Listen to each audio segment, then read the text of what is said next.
এই নিচে যে গাধাটা দাঁড়িয়ে আছো কার কাছে আসে না? কার কাছে আসে সেটা তো জানি না, কিন্তু ছেলেটা বেশ হ্যান্ডসাম। আমি নিচে যাই, গাধাটা কিন্তু বাজিয়ে আসে।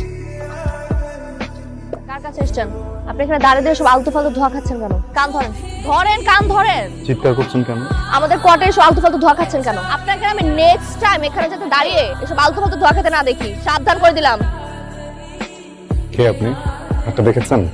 এক একটা চরের ওজন 30 থেকে 35 কেজি। ঠিকঠাক যদি একটা বসে যায় না, 7 দিন ঘুরতে থাকবে না। অভদ্র অসভ্য ফালতু একটা ছেলে। শহরটা তো গেছেই, এখন কোয়ার্টারটাও যাচ্ছে। কোয়ার্টার দারণগুলোও কি বাইরের লোকদেরকে কেন ভিতর ঢুকতে দিতে হবে? যা মুখ আসছে তাই বলছে। কি রে, তুই সারা ঘর এরকম মাথায় তুলে ফেললি কেন? মা তুমি এখন যাও তো প্লিজ, আমার মাথাটা এমনিতে গরম হয়ে আছে কিন্তু। কি রে, ওর কি হয়েছে? ছাদ থেকে দেখলাম একটা ছেলে নিচে দাঁড়িয়ে ধোয়া খাচ্ছিল। ও গিয়ে ছেলেকে বকেছে, ছেলেও ওকে বকেছে। বকাবকি হয়েছে? তুই থামালি না কেন? আমি কি করে থামাবো? আমি তো ছাদে ছিলাম। আর তুই এইভাবে বাইরের লোকের সাথে ঝগড়া করে ঘরে ঢুকলি কেন? মা আমি তো ঝগড়া করিনি, ওই ছেলে আমাকে বলতেছে ওর চরের ওজন নাকি 30 কেজি, আর আমার উপর যদি একটা চর পড়ে আমি নাকি 7 দিন ঘুরতে থাকবো। বল থাক, তোর ছেলের সামনে আর যাওয়ার দরকার নাই। এই সময়টা বুঝছিস আমার খুব প্রিয়। কোন সময়টার কথা বলছিস? কয়টা বাজে? রাত 12টা। রাত 12টা। রাতের আকাশ, ছোট ছোট তারা, মাটির গন্ধ আর গিটারের সুর।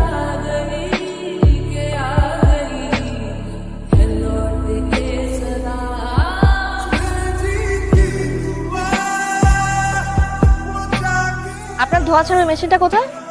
ওই মেশিনটা যেটা দিয়ে আপনি সবসময় এখানে খাওয়া যাবে। আচ্ছা আপনার কাছে টাকা হবে? কফি খেতে যাবো, চলো। কফি খেতে যাবেন কার সাথে? কেন? আপনার সাথে। কফি খাবেন না? কিন্তু এত কিন্তু কিন্তু কেন করছেন? চলেন তো, চলেন চলেন চলেন। কফি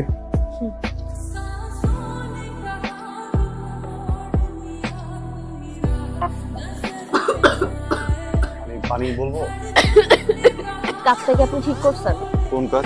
ধোয়া টানার মেশিনের মধ্যে অন্য কিছু ছিল। দেখেন, না না জানেন, আপনি এটা নিজে চেক করে দেখেন। আপনি মিথ্যা কথা বলছেন, এটার মধ্যে নিশ্চয়ই কিছু আছে। তখনও ছিল, এখনো আছে। এই রিক্সা থামাও।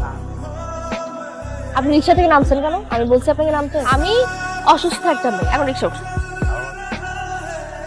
অথবা কফি খেয়ে মাথা ঘুরে গেছে। কফি খেলে কারো মাথা ঘোরায়? সেটা তো আমি বলতে পারছি না আন্টি। আমি আসি তখন আন্টি।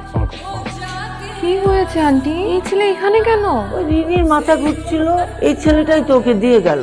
আন্টি আমার খুবই আর্জেন্ট একটা কাজ, আমি বের হই তাহলে। যাও। Thank you. আরে আমার কিছুই হয়নি, এই গাধাকে আজকে একটু পরিষ্কার জল খাইয়েছি। দেখেছো মেয়ের কাণ্ড? আহারে। মা তুমি আহারে